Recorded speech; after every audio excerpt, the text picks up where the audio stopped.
we ever? Ah, I don't think we are. I don't think we are. We're never all here. okay.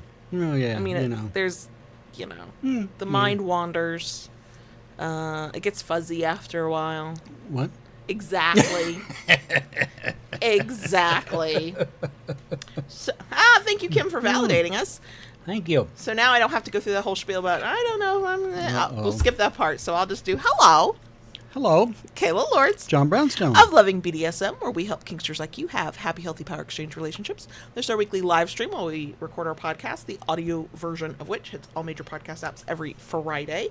We are here 7 minutes early, by my clock, 6 minutes early. If you're here for the live stream and you don't like idle chit chat, you got a few minutes. If you're here after the live stream, but before I put in timestamps and you don't like idle chit chat, fast forward by about 6 minutes. Yay, we're here. I'm going to say hello to folks. Go ahead. I'm scrolling up. You say hello, then I'll say hello. Will you remember to say hello? Or should I give you, throw it to you? I think that's the jargon they give use. me the chance to, and if I don't, then back me up. If I remember. Right. One would think that having this conversation means that in 3 minutes I would remember. No guarantee of that at all. Hi, Kitty. Hi, Arthea. Hi, Kim. Hi, Claire. Hi, Rara. Hi, okay. I love that. Hi, Mr. Spock. Scrolling. I'm scrolling. Hi, Wendy. I'm scrolling. Hi, Amora. Did I miss anybody? I don't think I did. Hello to those of you who are here. It's up to you. I mean, it's early. If you say hello now. It is early. I'll give it a few more minutes. See what happens. So we have our lights up so that we can record, obviously, and but I feel like there's extra light, or the light is weird today. I tried something with the light. Okay. I made it softer. Does that sound right? Okay. And it seems to have helped with some of the glare in some of the places. None of the views we have while we're streaming give me an accurate picture of what we look like. I have to go in after when I'm adding timestamps to see. So, hi, Lisa. It's a yellow light. Mm-hmm. Okay, now, I'm sorry. I'm looking at a small thing. I must take my glasses off. On a phone, we look good. We still look crooked, but that's okay. I don't care. I kind of don't care anymore. I care, but I don't care. There comes a point where you just have to go. I mean, come on. Is anything about us really straight? Certainly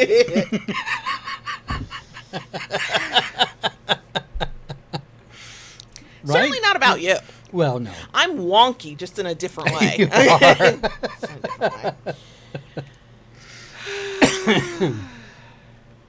So. Oh, my finger itches. Okay, cool. It looks brighter. I'm, Okay, down for that. Cool. Now you just have to remember that you did this and remember what you did.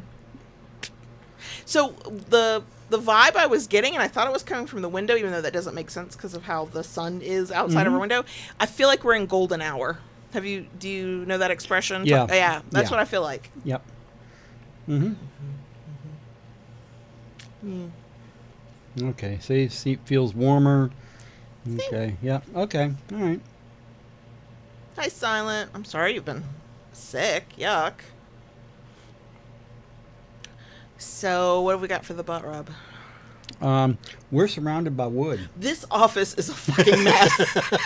And on one level, I can't be bothered. I barely see it. Like, it doesn't... But on another, subconscious level, it is... And now on a very conscious level, as I'm looking at every flat surface... Yeah. Is taken up with a piece of wood. Yeah. Or multiples. Yeah. Yeah.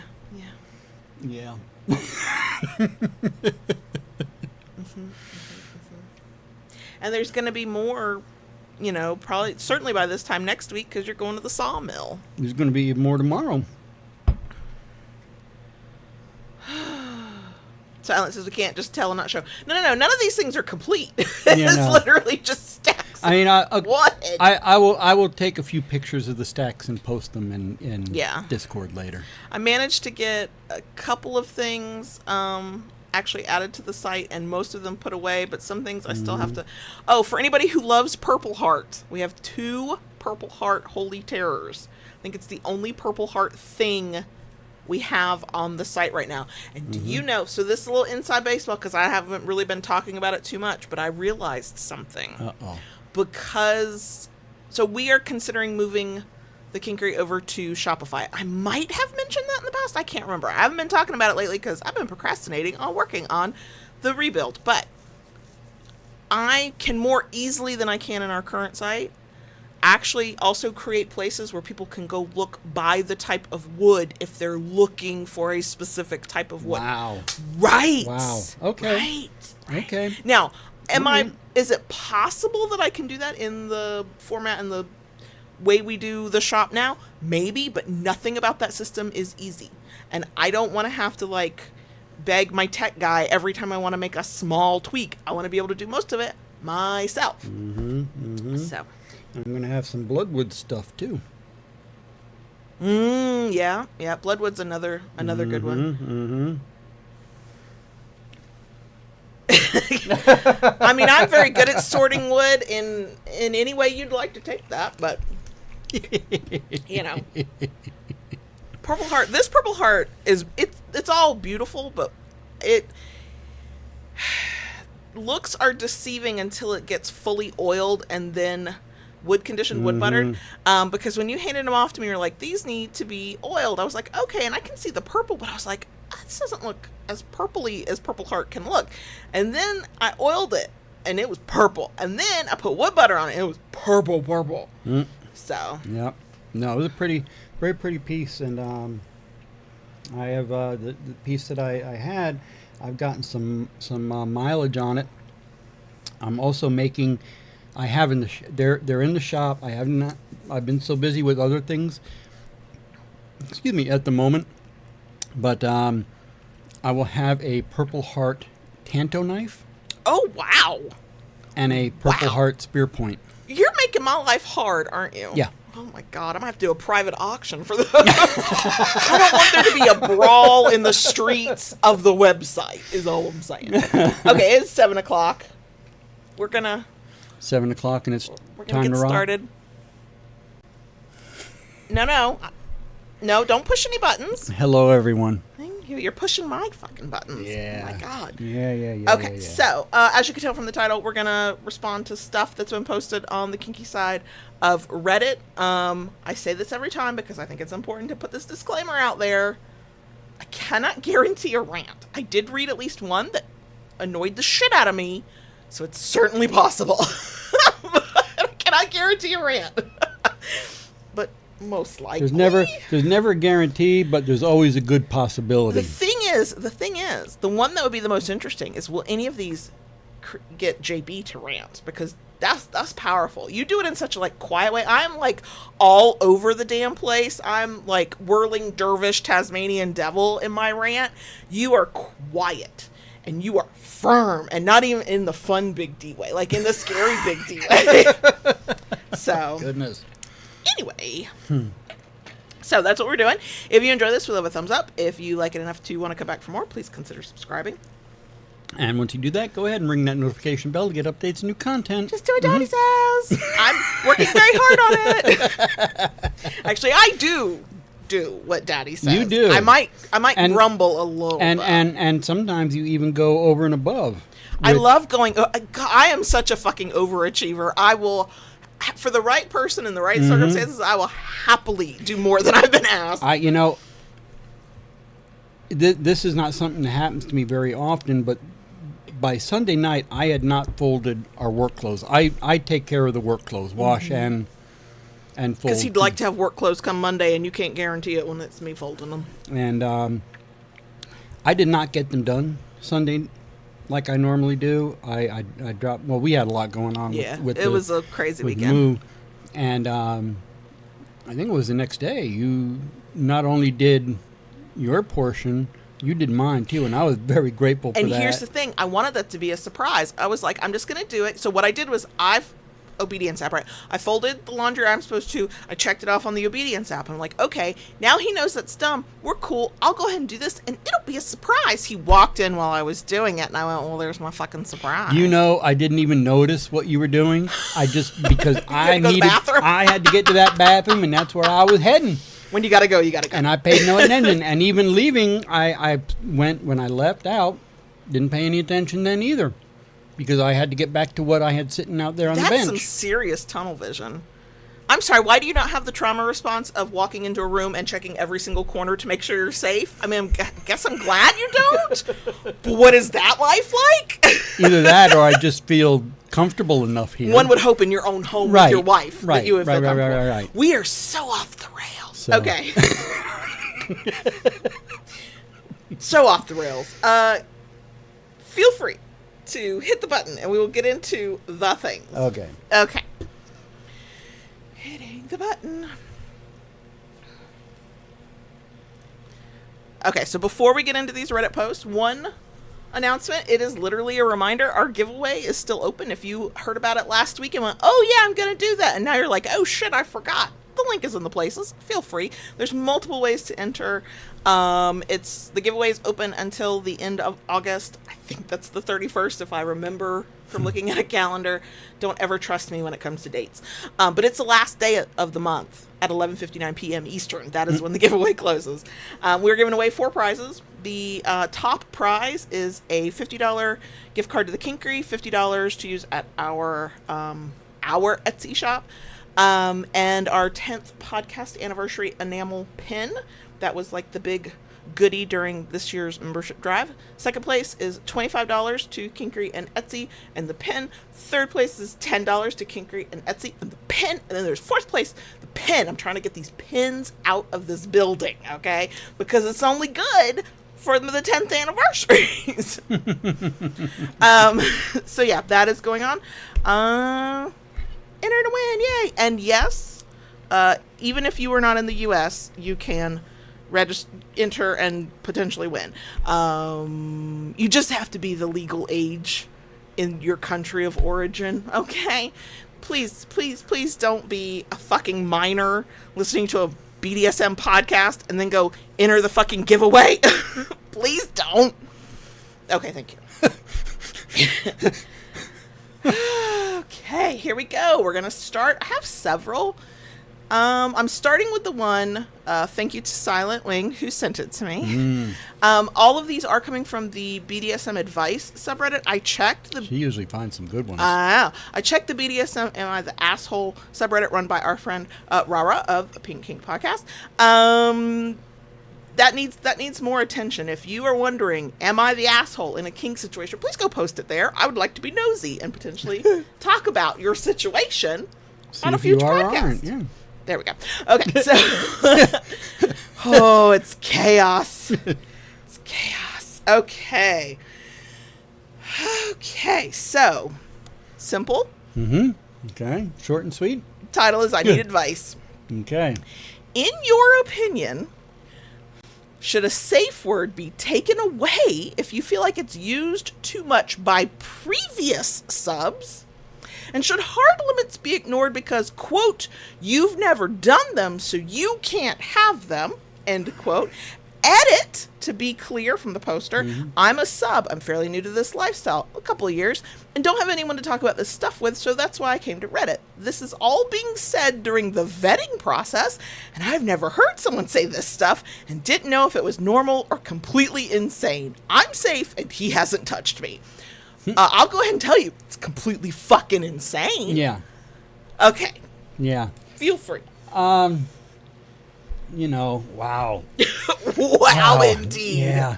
Have your safe word, first of all, have your safe word taken away. Fuck you. Right? Exactly. Have your safe word taken away because somebody else used it too much? What's that got to do with me? I know, right? What? What? One's got nothing to do with the other. In no way. That sounds like a you issue. And maybe if your subs are constantly safe wording out, you need to look in a mirror. Right. Because it's one thing to play to an edge, but if they are always safe wording. If they are always using that safe word, then, to the point that a future sub can't use it? What the fuck? Fuck that shit. Yeah, you're right. Took the words right out of your mouth, huh? Yep. So I think we're clear on that one. Yes, we are. Okay, would you like to, No, we are. let's talk about you can't really have a hard limit if you haven't done the thing. Bullshit. I didn't even have to say it. There are things I have never tried. I Right. don't have to try. And I know that I am never going to try them. Right, I don't want to. That's enough Right. of a reason for something to be a hard limit. Yeah. Who cares if you tried it and hated it, now it's a hard limit. I don't want to is the answer. Right. Valid answer. Yeah. The rest is bullshit. Mm-hmm. As Daddy said, just do what Daddy says, and Daddy said it was bullshit. So, yeah, that one makes me a little hot under the collar. I'm Yeah. glad this person came to a space to go. Yeah.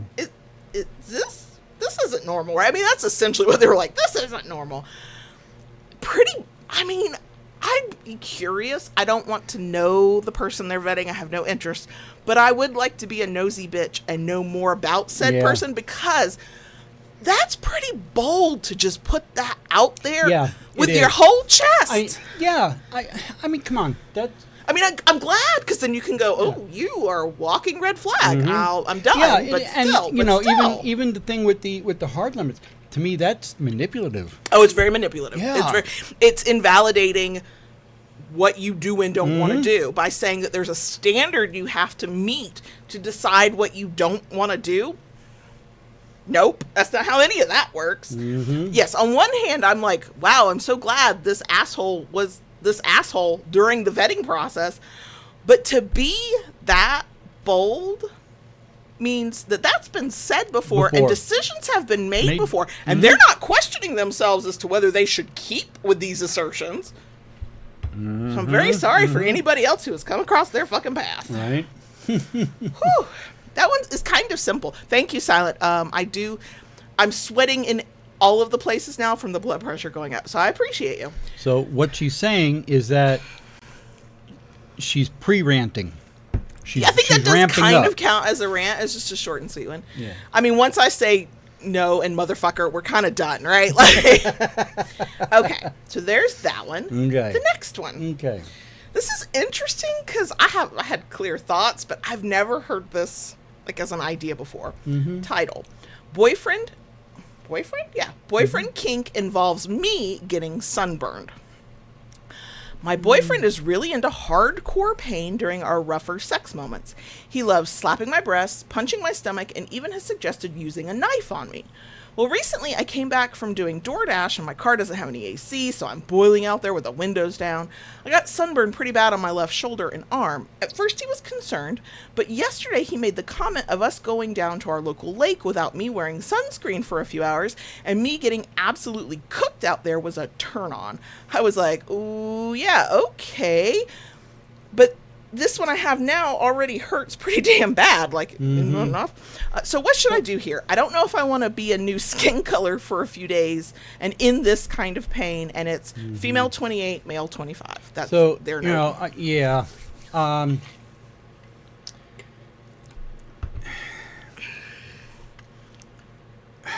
I don't like it. That's what I'm going to tell you right straight up front. I don't either. You know, because here's the thing.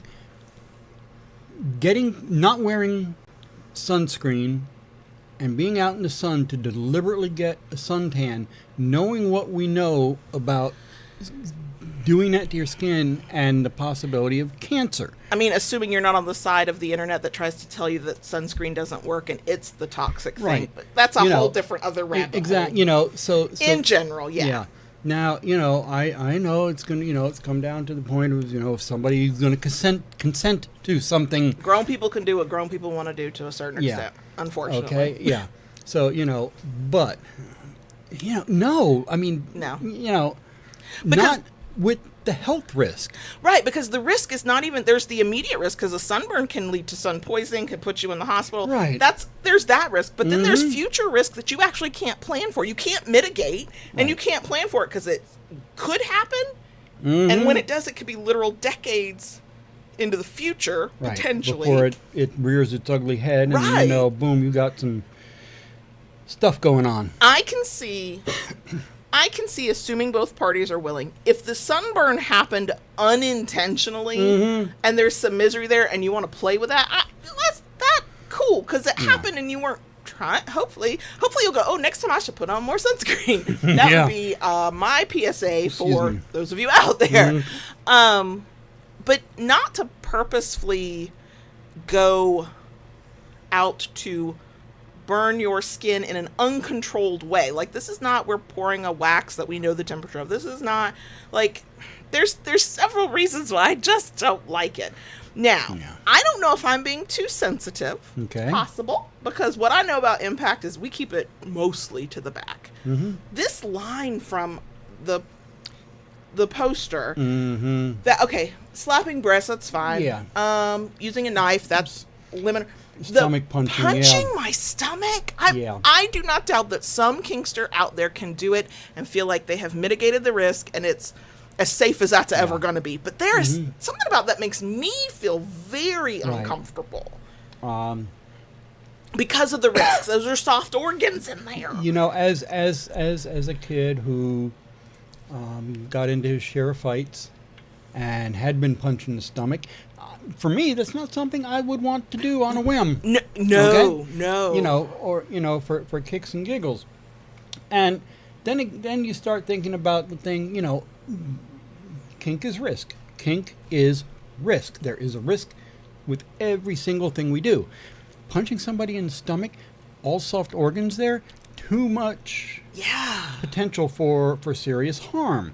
You know, that's why, you know, and they say when you hit, even when we learned to do punching, you know, years ago, the person who taught that was very, very strict about where I think she pulled out an anatomy book and was like, do you see this? This is where you punch. Don't punch here. Don't do that. Was very explicit on where you can, you know, do that. Anywhere muscle. You don't do, you know, where it's soft. You don't do bones. You don't do So, you know, no. So I point that out, one, because the punching of a stomach makes me queasy. But also, I feel like that's the pattern. This person is not... There's no such thing as 100% guaranteed safety in kink. There, said it. They're not. They sound risky to me. Yeah. They sound like they're willing to go to and that's a personal preference. I get that, but punching a stomach when that's soft tissue and organs, and sunburn, which can literally send you to the hospital, but also future health like, something about this person is not reading as risk aware. Safety minded. Shit, I just had the word and I lost it now. You know, almost seems like they that's what they're doing. They're chasing, you know, that risk, that excitement, that you know. Well, they're into the hardcore pain, clearly giving it. You know, this person does not really say that if they are truly into it, being on the receiving end. I hope so. I mean, no, please don't purposely go get sunburn just to feel the pain. Take advantage of, if it happens, oopsie, sure, and you're into it. But yeah, let's not purposefully risk future cancer just for a scene. No. And then somebody in the live chat was talking about, and is he gonna like take care of his partner and like keep it the aloe and the this and the that and the like, because it's miserable to have a sunburn. Okay, so there we are on that one. Okay, next one. Title: He's 39, I'm 19. I understand the secrecy, but it still stings. Go ahead and be mad before I read it. It's fine. Okay, here we go. Yeah. I'm 19 and I'm in a relationship with a man who's 39. He's my dom and also my daddy. The age gap is huge, and I know that alone would be enough for most people to freak out. Add in the BDSM and how we met. There's no way I could explain this to my parents. I don't have a close relationship with them, and I don't plan to tell them about us anytime soon. But still, when he said he didn't want my parents to know, something inside me flinched. I know he's being realistic. I know it's complicated, but a part of me wished he had said, if it ever came down to it, I'd stand beside you, or I'm not ashamed of what we have. Maybe I'm being too emotional. Maybe I just wanted to feel like we could be a real couple and not a secret to be hidden. Has anyone else felt this? I'm not angry, just quietly disappointed. Honey, I want you to get real fucking angry. Right? I want you to get so goddamn angry that you are seeing red. That is what I want for you. Yep. Something's not right there. Nothing about this is right. No. Yeah, no. No. Nope. Yeah, here's the thing. I'd like to do a little background search on this fella. Right, I got questions. I have the feeling he's hiding some shit. Oh, well, because here's the thing. We do not say too much about age gap. There's an 18-year difference. I was in my fucking 30s, though, y'all, when it all went down. And we've had this conversation before, I think, in previous episodes like this, where I have an opinion about, especially, I do not know their gender, but my brain said female. That doesn't necessarily mean anything. It could be anybody. It really doesn't fucking matter. But I would say I do not think a 19-year-old being with somebody 20, 15, 20, whatever years older than them is a good thing. But I also have that sort of, but you're adults, and once you hit that age, you get to decide and just, try to assess the risk, try to vet, right? In general, that's what the fuck I think. This situation, that was predatory. Because you sought out a 19-year-old, and were they 18? Did you meet them when they were 17? Yeah. And you've been biding your time? But now you don't want anybody to know. That's because you don't want the questions and the looks and the judgment, because you know you fucking deserve it. Yeah. Yep.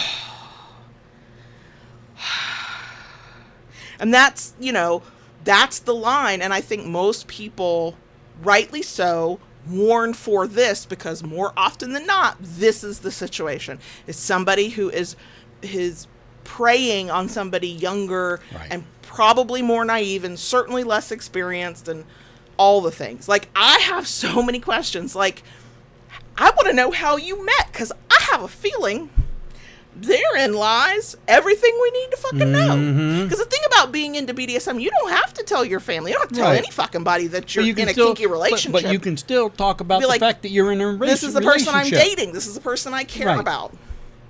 Right. Yeah, the secrecy, there's so many reasons that person could want this to be secret, but the 20-year fucking age gap is a big one. Big one. It's the obvious one. Yeah. But I don't want to know, because I think it'll make my heart hurt, but I do want to know, how did you fucking meet? And what does your BDSM relationship look like? Because just at first glance, the whole thing is real fucking suspicious. Yeah, but the secret thing, that's just a red flag. Somebody in chat said, it's sketchy. It's so sketchy.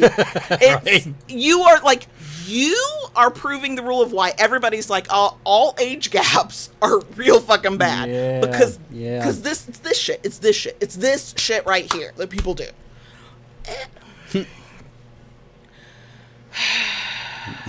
Deep breath, yeah. I know. If my 20-year-old came to me and said, Mom, let me introduce you to my 40-year-old partner, I'm going to be like, bitch, you come with me to the next room. We're going to have a conversation. And then I'm going to look at my child and go, you sit still. Mommy will be with you in a moment, because remember, you still call me Mommy. I don't want to know what you're calling her, but I got questions now. Yeah. And I say all that to say that a 19-year-old is a legal adult and they can make their decisions. And I'm going to, support their right to make those decisions. But that motherfucker sounds sketchy as shit. Sounds predatory as shit. So, I do not see this in this at all, but, I will say, and I've told you this before, I've had folks in their 20s reach out to me as a person in my 60s. And they get mad at you when you're like... And they get mad when I'm like, I have a kid your age. Go, no. No. Not my thing. Yeah, and they get pissed. Yeah. And, that does go both ways. But they are actively seeking out, a huge age gap. Right. And for whatever reason. I would even go, okay, maybe the thing about how they met is that the 19-year-old sought out this older person. Mm-hmm. Cool. The fact that they don't want it to be secret Yeah. means that they did it with whatever good intentions they may have. Exactly. And this motherfucker's hiding because they know they're hiding from something or they know they need to because yeah. And I absolutely understand being hurt by it, feeling disappointed. Yeah, because you're happy with your relationship and you want to know that when the time comes, they'll be by your side proudly. Yeah. But I really want this person to get angry because that's Yeah. where I think they need to go next. Get pissed. We met through our mutual sex and kink blogs, okay? But, when you asked, meet the family, I was like, okay. Right. And they didn't scare you off and you're still here, so yay. I'm still here, but that's because our relationship is a little bit more than our power dynamic. Okay, so there's that one. Next one. They want an answer from a Dom. That's what it says. Dom, please answer. Okay. But I'll have thoughts. So here we go. I'm in a committed relationship with my Dom. We are not in an open relationship or polyamorous. We've been living together for 3 years. Been collared for 1 year. My question is, in this scenario, do you as a Dom let your relationship status be known? Example, 1, when past partners are trying to get in contact with you again, do you disclose your relationship status? 2, when you are repeatedly contacted by the same person who repeatedly asks for your time. My Dom says, no, it's none of their business. He's in a relationship, so he does not tell anyone he is in a relationship. Do I just get the quote, he's keeping his options open type feeling because I'm new to this lifestyle? Is this normal etiquette? This is second or third person. I need y'all to start listening to your intuition. Right. Because you're getting the he's keeping his options open Oh, vibe for a fucking reason. Oh, yeah. But go ahead, Dom. Please answer. Yeah, no, he's playing the field. Oh, yeah. Okay? He's like... It's nobody's business if I'm in a relationship, so I just won't say I'm in a relationship? Bullshit. How has lightning not struck your dumb ass? Because liar, pants on fucking fire. Yeah. You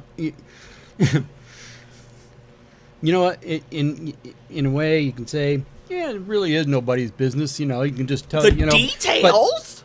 Yeah, I mean, you can just tell the other person, look, I'm not interested. Go away. Or I'm with someone, and that's all you gotta fucking say. Exactly. But it's nobody's business, so I don't have to cop to being in a relationship. Yeah, no, that is Kiss my fucking ass. All this freaking shadiness going on. All this secrecy. Yeah. Yeah. Here's the thing. I can understand people in a relationship mutually deciding we're going to keep this quiet for reasons, sometimes for drama reasons, and you're trying to avoid said drama, and it's going to like a mutual decision like that. Me personally, I might not love it, but I can see it. I can understand why people might make that decision. But at any point when you are in a relationship with someone and one of you will not, refuses, asks you not to claim them publicly in even the most mild-mannered way, that's a red flag. What are they hiding from? Is it another family they don't want you to know? Are they playing the field and keeping their options open for whatever comes along? Have they been cheating on you the whole time and you are one of many? Who knows? But it's a sign of something. Yeah. It is absolutely a sign of something. Like Rara said in chat, and I agree 100%, as a Dom, wouldn't you want to show off your sub? I know I would. My question, knowing what having the experience I now have. I did. Yeah, I know. If I have a Dom who doesn't want to admit that they are at minimum just in a relationship with me, that's the thing I'm going to ask is, are you ashamed of me? Are you ashamed of this relationship? I'm a bitch, though. I'm going to go, what the fuck are you hiding and who are you hiding from? But also, with somebody like that, I never would have gotten that fucking far. Trust issues too damn deep. But, yeah, this person knows. They just... they're not trusting themselves, and I have a feeling they're in that, well, I'm submissive, they're the Dom, so maybe there's this thing that I just don't know and I'm supposed to submissively allow this. And their intuition told them everything they need to know. Yeah. No. Yeah. It's something Yeah. shady for some reason. Oh, yeah. And then I have the second example. Somebody repeatedly contacts you, and you're still not telling them you're in a relationship, but you're not doing anything to make it to make it clear to them, or to just block them or whatever, so that they cannot repeatedly contact you. What the fuck? You know, I would, as the other person in this, you know, the at that point, if this person is repeatedly contacting, I'd start to get a little curious about what's being conversed. I'd be contacting that person going, Yeah. something we need to talk about? Mm-hmm. These shady motherfuckers. I know, right? Damn. Yeah. Yeah. This person, just listen to your intuition. It's screaming at you at this point. You know what you're seeing, and it's no different just because it's power exchange versus non-kink. Take off the blinders. Really not. Take off the blinders. You know, and we come across this a lot. Certainly Reddit sees this a lot. Of, power exchange is so fundamentally different from every relationship style I've ever known that maybe I am supposed to just be treated like shit, and that's what it's like. And I'm just like, actually, no. You're both supposed to be enjoying this. You're supposed to both be getting something from this, and you're both supposed to be able to trust each other. So if you don't have that, this isn't just because of power exchange. This is bullshit behavior. It's red flags. It's irresponsibility. It's like completely unsafe and the worst. But like, it's all the things. It's all the things, and none of them are good. I am very hot and sweaty. We're kind of flying through these, and I picked several. Okay, here we go. Title: I accidentally hurt my dom. Advice, please. Okay. I journal/write reports to my dom every day and have been doing that for months. It had been unclear to me why he assigned me this task. He just told me he wants to monitor my status. So I've been trying to guess what he wants, writing what goes on, how I'm holding up with my tasks, and all good things I notice that he does for me, like helping me prioritize and make sure I get enough rest. I asked him again a couple of weeks ago when I felt unsure about what to write, and he told me I should write things I want him to know. The other day, I wrote about how he lashed out at me during the day and that it made me sad and demotivated. And he got really mad at me, told me that my reports should not contain any complaints. Issues are to be brought to him in person. I usually do that, but that particular day I had no chance to bring it up because of having kids around all day. Now he doesn't want my reports and he stopped following up on my tasks. I feel bad and lost. Any advice? I have apologized several times and explained that I didn't realize this was inappropriate for the report. Sorry, I've got to go grind on my back molar right now. Fucking hell. You know, one kind of sounds this person was making it up as he goes, you know, as far and when as his rules. ego was getting stroked, he was like, yeah, I like this. Right. Yeah. So, you know, and then when things, you know what? You need to take you need to be able to take the criticism. Yeah, absolutely. Okay? You know, because I know I'm not right 100% of the time. Right. And also you recognize, because you're mature, and people who are mature will if you don't know it now, you'll know it eventually. Sometimes it's easier to write the thing down than it is to say the thing. Yeah. And that way, if feelings have been expressed, everybody's on the same page, and then you can deal with it. Or we can be a big crybaby and get our feelings hurt, because, Well, you know, and that's the thing, and what popped out at me was the fact that he, how should you put it, really, in caps, mad at this person. You know what? Sorry, that kind of sounds like somebody else. No, you know, a little bit of classic narcissism going on there. Okay. Something. You know, but to get angry about that you know, you can get upset. Sure, you can not like something. That's valid. But you know what? That just that should be an opportunity to sit down and have a talk. Right. And you know, outside looking in, the maturity level, the responsibility level, the safety level of that dom is completely in question if they get all caps really mad at being told that their sub was a little upset by something. Right. Like, what the fuck? So I had forgotten what this was until I started reading it, and for me, the flashing red sign of there are problems here, which was at the very beginning of, it had been unclear to me why he assigned the task. Now, I don't know, you tell me, and it's not a universal experience, whatever JB says, but from outside observation, I've never really talked to a dom who assigned a task or said, this is what I want you to do as my submissive, that did not have, at least on a basic level, some reasoning behind it. Yeah. Even if I get off on it and this is fun for me. Like, is that accurate? Pretty much. Yeah. I mean, because even, in the beginning, we had, we got to know each other because we had respective blogs that we were writing and following. Okay? But at the same time, I asked you to journal some things in Google Docs that I could see to get to know you, to get to understand you, to get to know who you are, the things you like and what, So, yeah, there was a purpose behind it. But any task you've ever given me, there's a purpose behind it. Yeah. I mean, it's not just, let's see, go dig a ditch today just because I want you to dig a ditch. I read a BuzzFeed article that said this is what subs do, so here's your task. I mean, quite frankly, if you did, and that's the reasoning you gave your sub, at least that's fucking honest. Yeah. But either, this person heard that's what some subs do and went, okay, you'll do it. Or who knows what, but best practices, air quote that, in Power Exchange, doms, if you are assigning a task to your sub, and it makes sense to do, because I know that sometimes there's those power dynamics of you're assigning it because they're going to do what they're told. That's the fucking reason, because I want you to. But when we're talking about like this, like, you should be able to explain some level of why you want it done, or how you want it done. Another example for us,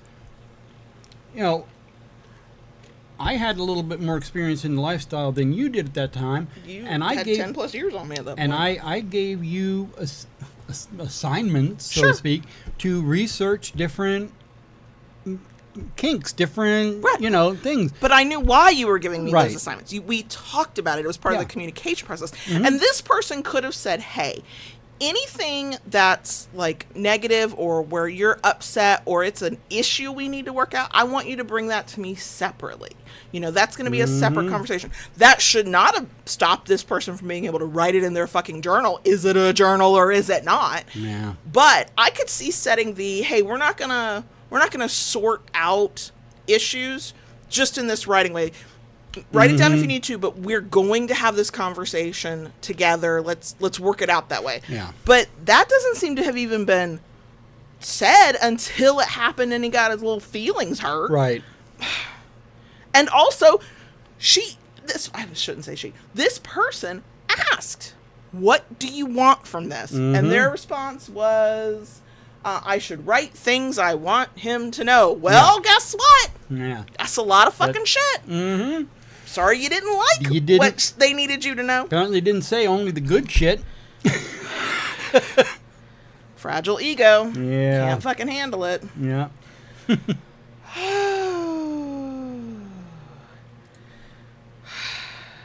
Yeah. So, I could... Yeah. They did not hurt their dom. No, they did not. No. And quite frankly, the dom needs to be asking for...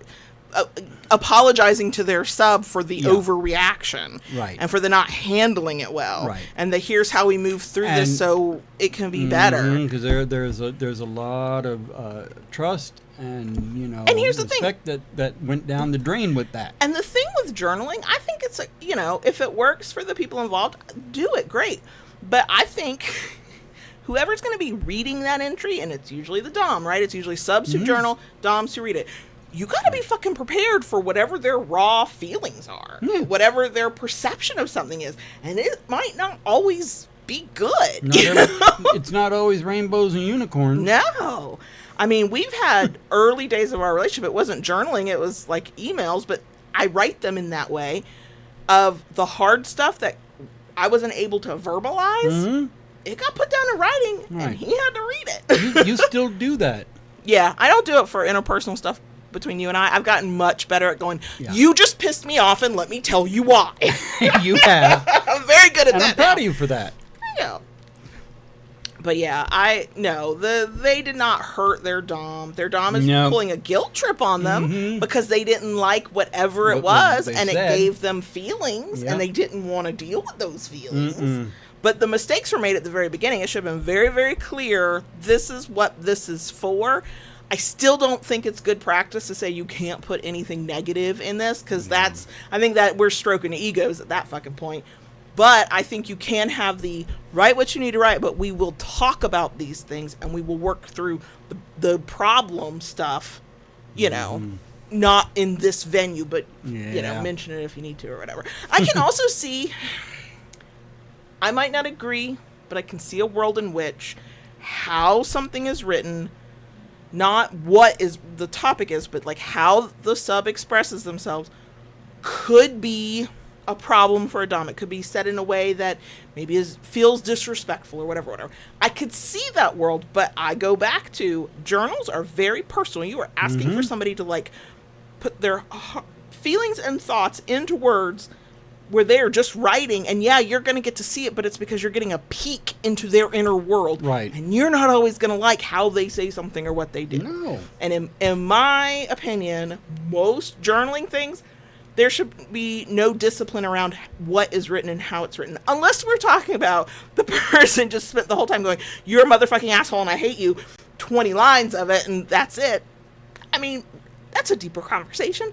But if they're just, saying they're mad at you or they didn't like this thing or they felt uncomfortable or whatever, no, I don't, there should be no discipline around what is written in general.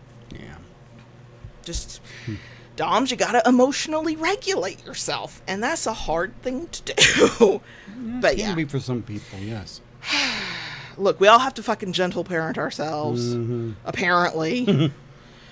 It is, if you've never done it, it's very difficult. Okay, we have one more, and it is long as fucking shit, okay? I hope... Save the best for last? I hope these old ass eyes can keep up with it. Oh dear, long. oh dear. Well, and it's heartbreaking. But it's long. Okay. Title: Why Can't I Leave My Dom Even Though I Feel Starved and Hurt? Hi everyone, I've been in a DS relationship for a few months now. I'm a new sub and he's my dom. When I met my dom, I thought I finally found what I was missing. We spent some days together in person and it was amazing. I felt safe, loved, cared for. On the couch, just hugging and talking, or during our most intense BDSM moments, I could finally let go. Subspace with him felt like home, like I didn't have to worry about anything. I trusted him more than I ever trusted anyone.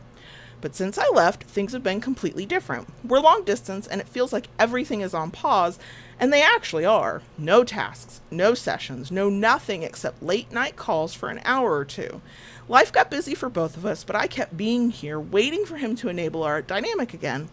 For over a month now, we haven't really had a good moment. We said we'll revisit our expectations, limits, and boundaries soon, but in the meantime, it feels like I'm stuck waiting, starving, and wondering what's even left between us. He says verbal affection isn't his way, so in text, I get almost nothing. He checks in once or twice a day, but never really asks if I'm free or tells me when he'll be around. I'm the one who has to ask, and I feel he doesn't appreciate my time. We don't know when or if we'll see each other again, and I can't survive on only the memory of those few days to have what I need. When I ask for affection, he says I come across needy or bratty, and that I push him when I ask for it, and that I can't take no for an answer, and that it is really bad behavior that I ask him for affection. But I don't push him. I ask for a good word or something sweet in a gentle way because this was in our agreement. But for more than a month now, he doesn't want to give it to me, and he gets mad when I ask for affection.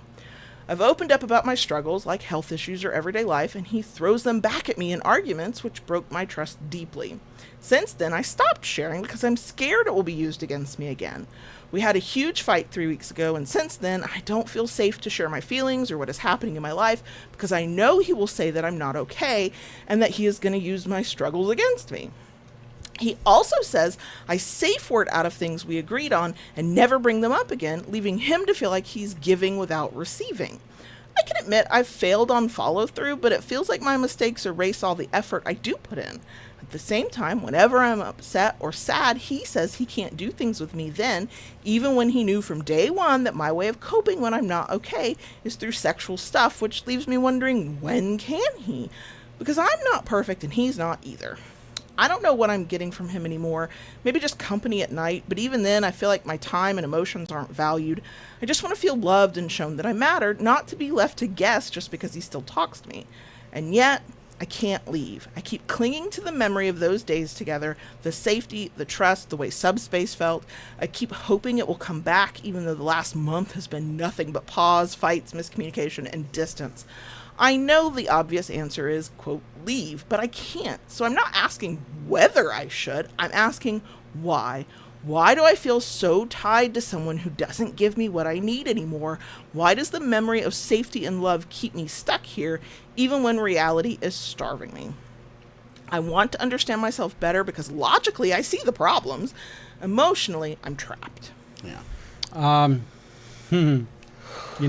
think there's the problem is more that she or they experience what they experienced, and they are kind of stuck in that spot that they're like, I want this, and this is the person that gave it to me. And this was the moment that felt like everything clicked, and this was air quote perfection. Mm-hmm. And so, yeah. Talk about stuck in the moment. Mm-hmm. My best thing I would say for somebody like that, I mean, I know, we all want some kind of affection, closeness as people, that's what we, as humans, that's what we desire.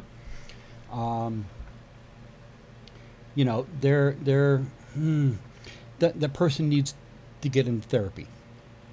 I think that person needs to speak with somebody. Probably. I mean, I'm sure there's something to that. Yeah. Because, and I don't, to a certain extent, I kind of understand that because of the relationship with my family. It's almost in a sense the same thing. Like, you know how good it can be, you know it's supposed to be good, right? So you kind of hang out. Okay, when's the good part coming back? When's the good part coming back? Right. And it never gets there. Mm-hmm. And I think that's a very common experience for people. I think probably most people have had some level of that. Yeah. The thing that came to my mind was something I discovered about myself from my first marriage, and that I hear. I've heard plenty of people talk about, like, in the relationship algorithm of the internet. And that is loving their potential more than the reality. So this person had the best experience, air quote this. I mean, that's subjective. On the outside looking in, we might have gone, actually, but in their mind, that was the best. That was exactly what they wanted. Everything clicked for them, right? So they know how good it can be. They know what that person is capable of. So they know they have the potential for it in the future. And that's what they are banking on, is their potential. What they're doing is then not, they see it logically because they can describe it here for us. Yeah. But they are not, I don't think, internalizing the reality because the potential is so good. The potential is filled with hope. That's the future. That's what could be. Right. And as somebody who stayed married for way too many years because I was aware of their potential, it just leads to misery long term, because while there are valid reasons why somebody may not be able to do what they once did, that's not the measure of whether this is going to be a good relationship. It's how they handle it, right? If there's a valid reason they can't be who this person needs, that's a conversation. That's a let's bare our souls kind of moment. Let me get fucking real with you about what's going on with me. Here's, like, how do we work around this? How do we fix this? How do we whatever. This person, made promises and then doesn't keep them, and then gets mad at them for having, I don't know, human needs and feelings and emotions, which what is it with these fucking doms who can't handle that their subs are, you know, people? Yeah, I know. But please don't choke. Please don't choke. Try not to. Okay, Not my intention. I know that's not your kink. Yeah, no. Yeah, I think they're clinging to something, whether it's the memory, it's the hope for the future, and sometimes the hope for the future is way more interesting, way more comforting than the reality, and you just kind of keep going, but it could get better. It could get better. But obviously it does not. Now, there's, I'm sure, many more reasons why. I mean, as a person who's a nosy bitch, I'm like, okay, what are your past relationships like?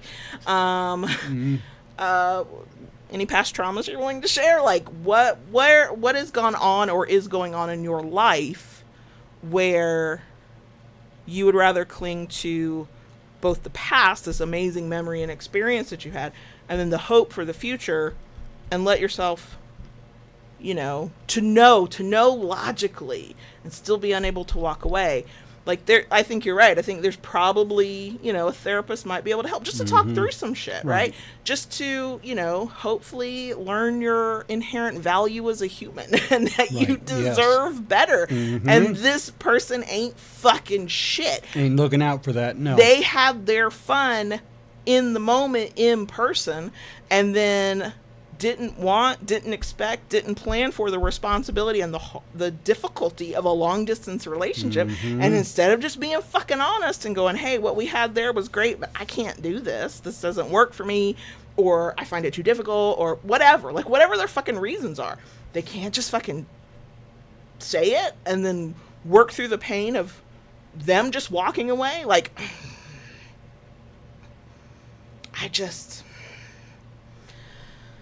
it's very sad because I know plenty of people, you know, I've seen them online. They can articulate everything that's wrong, but they're like, but I don't want to go back. The other thing that came to mind is, was this person in sub frenzy when they had this beautiful, perfect, amazing moment? And man, that's some neurochemical blah-de-blah shit that'll fuck with you. Looking at it through those rose-colored glasses. Absolutely. Absolutely.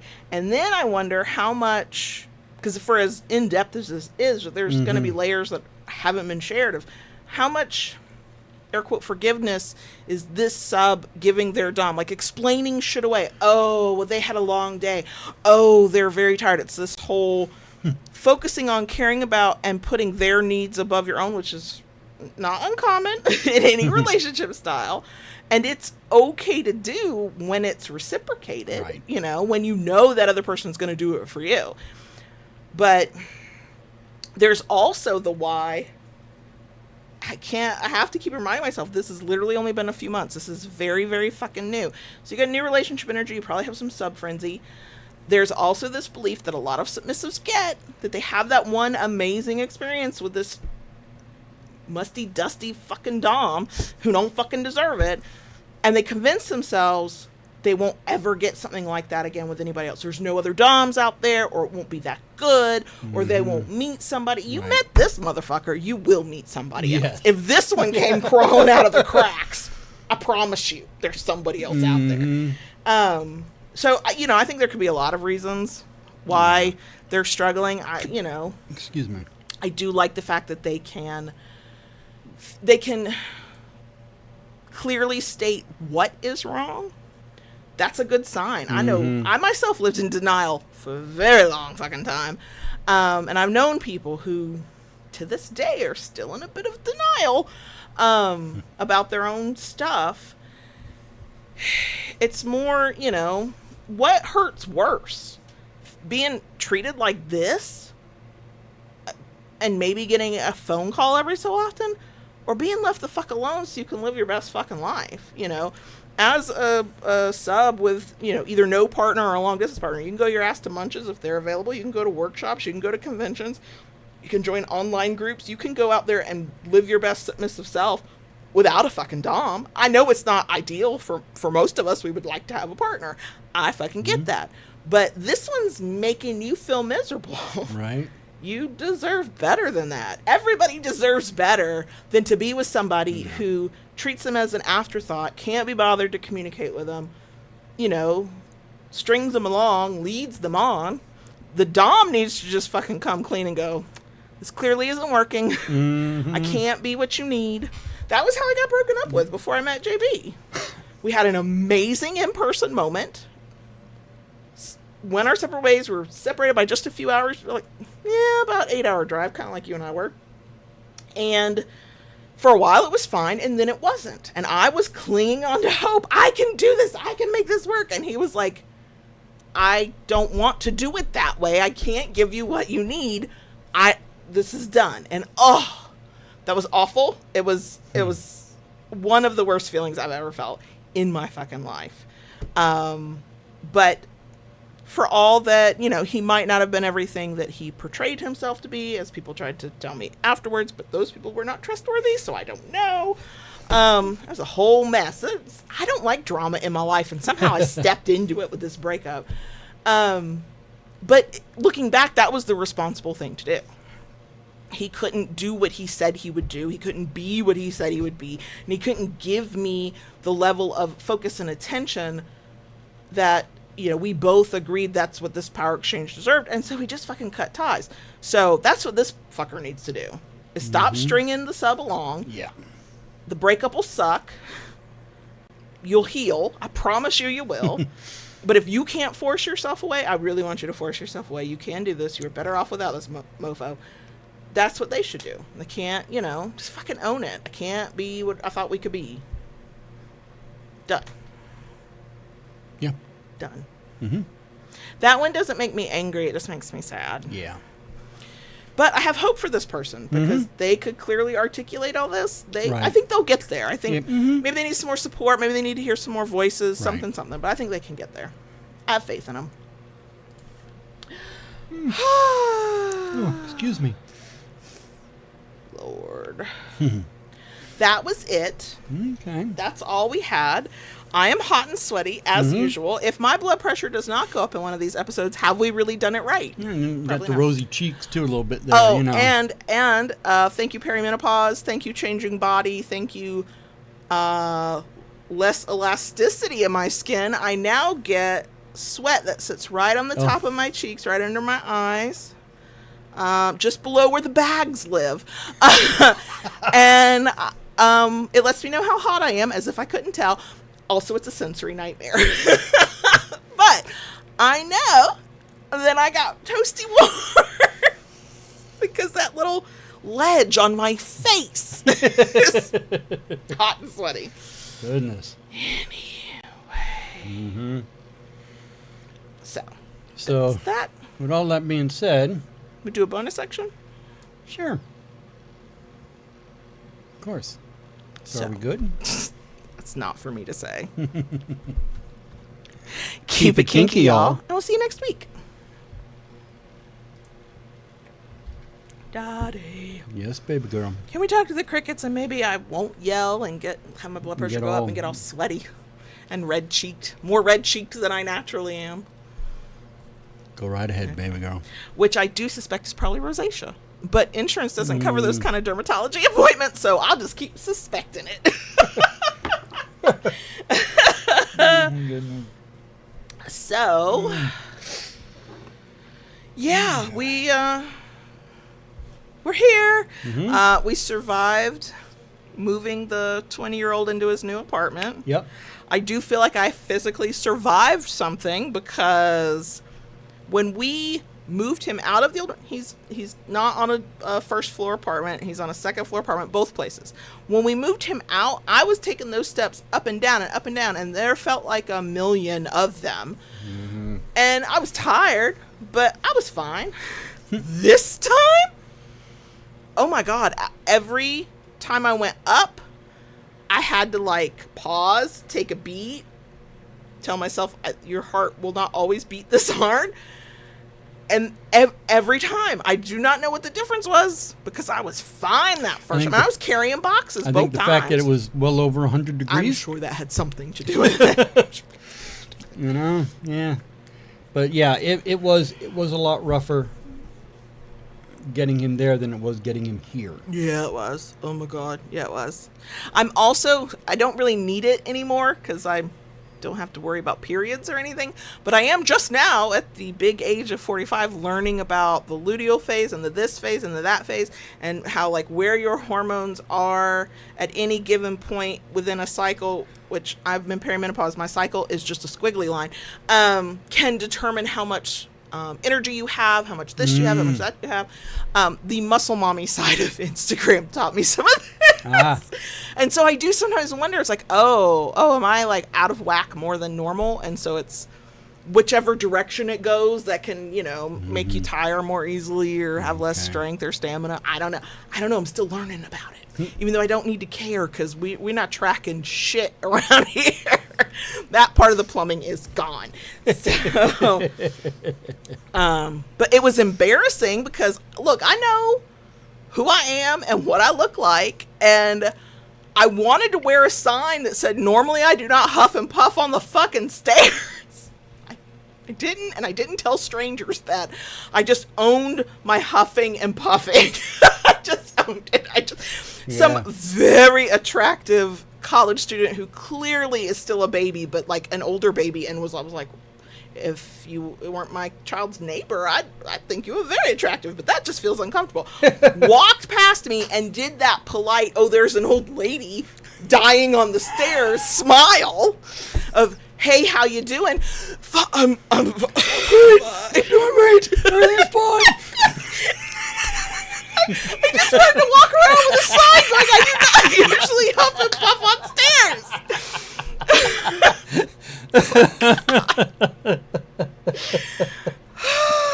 Thank you, Andre. Thank you, Andre. So, for podcast listeners, it was a super chat in YouTube live chat. So but yeah, we talked about it. And it was one of those things. We were glad to have him home. It was wonderful. Some things nice. I'd forgotten about him being here. It was nice to have him here, and what made it nice too is because it had been a hot minute since he'd really been here. Mm-hmm. And when we go up to see him, it's kind of a whirlwind because we take him to get groceries, take him shopping, take him to get something to eat, and then we go back. But kick him out of the car and go our ass home. But to see how he has grown and matured in the time and the conversations that can be had with him now, know, it's amazing. It's a marvelous and wonderful thing to see. Mm-hmm. But it was very nice for him to go back to his own place. Monday morning, being back to my typical routine, I felt like a new woman. Right. I was like, I can do anything because my routine is mine. I'm not sharing a car. I'm not, even though he is technically a baby adult, but an adult and has been getting his ass out of bed by his damn self for 2 years. And I know that. And the first day he was home and he had class that day, and so he would need to get up by a certain time and leave. I was tempted to go check, and I stopped myself. I was like, Self, he's been doing this by himself all this time. You don't need to do it. But what I realized is having him home and knowing that he had a schedule or trying to figure out where he was going to be in time and space in a given day, it was a lot more mental energy than I remembered ever using before. I was like just constantly aware of. Partly it's because I'm the anxious mother who's waiting for, Mom, I got a ticket. Mom, I'm in an accident, something awful. Yeah. So I'm just, I know I was on edge about that, but not knowing that, I think about him, like, I wonder how he's doing, and he's doing band camp right now, and how's that going? And I know he's met somebody, and he's, like, head over heels right now. I'm like, I have these thoughts, but it's different when he's not actually here versus when he was here. And, this past Monday, I was like, I can do anything. I got all the time in the world. Yep. That was my last day of being productive this week so far. So that's been fun. Yeah, it's been, it's been a crazy week. I have been up to my neck in wood. And not even in that fun way. I mean, he could be if he wanted to be. No, I have been on a mission. I am going through and I am cleaning the garage. And the garage is where all the wood gets kept Especially the scrap wood. prior to milling. And I am just digging through every crack, crevice, and corner and pulling everything out and like, okay, what can I do with this? What's this going to be? And just... My favorite, was it the bloodwood or was it the purple heart? You came from, I found a whole thing of this Bloodwood. Of this very expensive exotic wood I didn't even know I had. I was like 4 foot piece of 4 foot piece of redwood. Yeah. Which on or bloodwood. Bloodwood on today's market that might be Yeah. worth some gold I know, or something. right? I don't know. I know. We're planning for JB to go to the sawmill, and we don't know how prices have changed with Yeah. how things have gone, so we're only actually planning on getting our basic woods, not our fun woods. Yeah. It's like, we hope we're budgeting correctly, but we don't know yet. We don't know Yeah. yet. Now, thankfully, Might the get guy... sticker shock when I go. Yeah, you might. Thankfully, the sawmill guy adores JB. Yeah. And so, like... I don't know why, but yeah. You got that personality and you got that face. People want to just tell you about their life, and you are polite and don't tell them to fuck off, and you just let them. And people like that. It's like, for some parts of the population, I'm not fucking one of them, but people like to feel seen and heard, and you like make that, easy for people. And you're not a judgmental ass. Now, you might be judging them in your head, and then you're going to come home to me and go, let me fucking tell you what this motherfucker said. And I'm here for it. Okay, I'm here for it. But yeah, you're people know that you're a good human. It does help that you are a good human, and so therefore you act like a good human. But yeah. I did mildly lose my shit with one of the neighbors yesterday. But you know what? And this was a moment where I was like, JB, you used your privilege on the way that you should, because that old dude was only going to listen to somebody who looked like you. And he, you probably didn't change his mind, but he backed the fuck down. Yeah, he didn't get combative. With me, I'd have gotten a, little missy, blah, blah, blah. But I don't do that kind of shit anyway, but still, I know. At least it wasn't confrontational. No, it wasn't. You said your piece. Yeah. He went, like they do. Mm-hmm. And then he left you the fuck alone. I Yeah. bet we won't see him come across the street for Yeah. a while. Yeah. Yeah. But, that's pretty much what I'm doing. Like I say, I'll take some pictures of the wood stacks. Our office and recording space is never fully, really neat and organized. There's always a bit of chaos somewhere. Mm-hmm. It's every flat surface. I Yeah. mean, on my desk, I have a paddle blank that needs me to template it so I could pass it off to you to cut so I could pour resin. It's just been sitting there next to other stacks I have. You can't see our printer because there's stacks of wood on it. The credenza behind the camera, behind the light, the studio light, some of that's not even stacked up in a straight line. My heart hurts. And then there's the stuff on the shipping station. I know. My shipping station is supposed to be sacrosanct. That is where we ship shit. That is where my supplies live in nice little, rows. Not right now. Not right now at all. Nope. No. Well, prior to this, it was all on this table. It was. A lot of it was on this about table. an hour before it was time to sit down in front of a microphone. Yeah, so I had to move all that. Andre asked about Lola, how Lola is. Lola is doing well. She's napping right now. She's napping right now. It seems to be we have found the correct mix of pain meds for her. And she is doing well. She is moving around. She has been more herself lately. She's been up in my lap again. Yeah, she cuddled with me after she dug her elbow into me first. But so. She's had zoomies a few times at night, and I mean hard zoomies where she was body slamming me. She's a big old girl. Any zoomie she gets gonna be a little. True, Same girl. Same. It's a hell of a thing when you see a 70-some pound dog charging at you, and you just got to stand your ground. Thankfully, she likes you, and this is a good charging. Right? Yeah. Well, and running at you, and the tail's wagging, and the face, pity grin, but the jowls are still flopping. Right. Yeah. She's a lot of things, but graceful ain't one of them.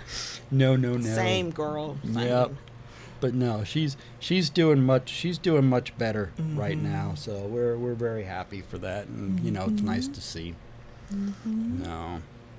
Because even when we were I think it was the eye doctor, the ophthalmologist, when we were there for the follow-up. Last week, yeah. He was like, she is so expressive. Yeah, she is. But that means that she is also expressive when she thinks you're a damn fool. Right. Like when she just paces to the door at the vet's office, like, here's the door. I'm showing you the door. Let us go through the door. And then she looks at you like, do you see me standing here at the door?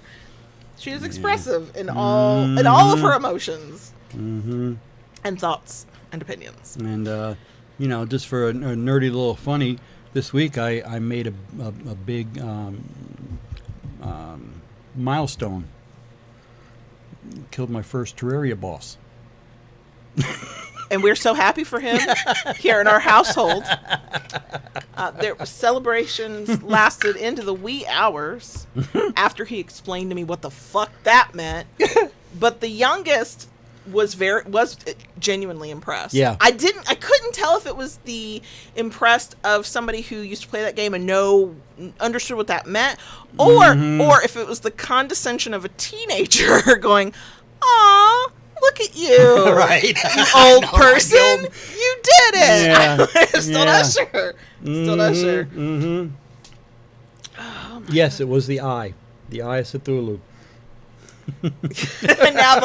now folks in the live chat, if you are listening to this and you're like, what the fuck are they talking about? Welcome, you're on my side of things. I just smile and nod. No, it was the eye. It was definitely the eye. And now there's a debate in the live chat. No, it was definitely the eye. You're like, I remember that shit. And I know that because it kicked my ass twice before I kicked its ass.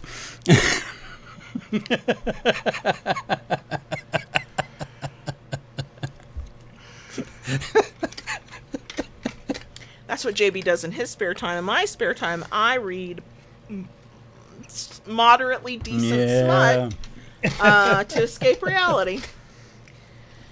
I just cracked 100 hours X in the game. And we are so happy for you. There you go. Everybody, right, as they should be. Deserves to have goals in life and, have fun. Right. Relax. I want it noted, though. Am I being sarcastic and snarky? Of course. I don't give a fuck how much time JB spends playing his computer games, because he does participate actively in his life, and so it's not one of those situations like from my first marriage. But I just want to say, I am verbally way more enthusiastic for JB's wins than he has been lately when I've tried to explain the smutty smut I've been reading. I at least try to hide that my eyes are glazing over. I have never been able to master that look. Okay. No. I freely admit it. My favorite is so I recognize usually after I spend 5 minutes giving the backstory just to talk about the one funny thing that just happened, that I probably could just say the funny thing and it'd be funny enough on its own that he'd get the context. But I don't live like that. So if I gotta tell you about this moment in this book that had me literally cackling in laughter, it was so funny, whether well written or just perfect for the book or whatever, I'm sorry, you're going to have to listen to who these people are in this universe and how this all comes together. But I only tell him those stories because I don't do it with every fucking book. Some books I'm just like, why did I start this? Fuck it, I'll try to finish it. Something will be good about this. That was the last 2 books I read. I'm very disappointed.